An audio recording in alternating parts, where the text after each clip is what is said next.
little late. Brett told me to cut my speech to 45 minutes rather than hour and a half I was going to go. There have been two references tonight to my humility, and I'm sorry the cover's blown.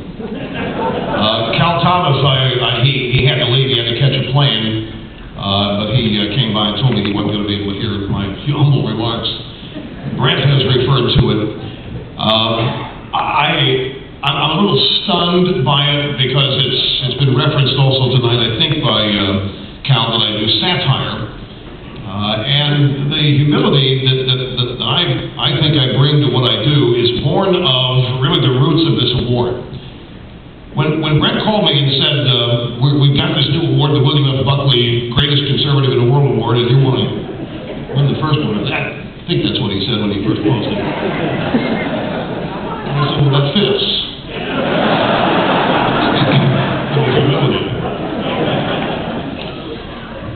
I said, that is amazing. We conservatives don't get many awards, but we actually have an audience. These PBS people and NPR people give themselves all these awards, but nobody's ever seen the shows that get awarded. We actually have an audience, and so we are a threat, and we don't get awards. So it's an honor to get an award. It really is.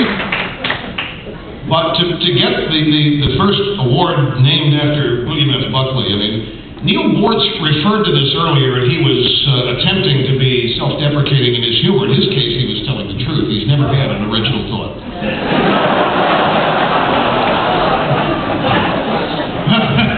The truth of the matter is, and I say this every chance I get, I grew up, I was born in 1951, grew up, came of age in the 60 campaign. That's when I was old enough, my brother and I will remember my parents talking about the 60 election.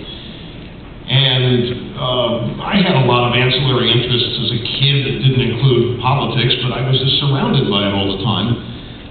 Little did I know what I was absorbing would form the foundation for my future. But that's a debt of gratitude that I and my brother both owe to our families, extended family. But I came along and started this program. The current iteration of this program is from 1988. It actually started in 1984 in Sacramento. Went national in 1988, and it just exploded. And nobody knew what was going to happen. There have been all these conspiracy theories that Roger Ailes picked me out to go out and screw the left by coming up with dominance on talk radio. I didn't meet Roger Ailes until 1992. But there have been all these conspiracy theories, and it was just a roll of the dice. It was a crapshoot. It was entrepreneurism at its best. There was 2 hours of satellite time from noon to 2. That was going unfilled, and the guy thought he could make some money with me doing it. There was never political discussion about what the content would be. There were never any discussions about this. There was no, it just happened. And it just exploded. And I started receiving all of these, I don't know, not accolades, but it grew fast. And the reason why was not because there was some new brilliance on the scene, and it wasn't because, as the left said, that there were a bunch of mind-numbed robots out there being created by me and others like me at Pied Piper. It is because the views that I shared, and I had the honesty and the ability to express, resonated with a whole bunch of people who never heard those views expressed anywhere in what I call now the drive-by media. Those people have been laughed at and impugned and made fun of. All of a sudden, here on the national stage, was somebody saying the things they already agreed with, therefore their opinions were validated, and they connected to it, and they joined it. And this just surprised me. I always hoped, when I moved to New York, to be #1 in radio, but I had no idea that it was going to happen as it did and grow as fast as it did. And I owe my success to a lot of people who are a lot smarter than I am.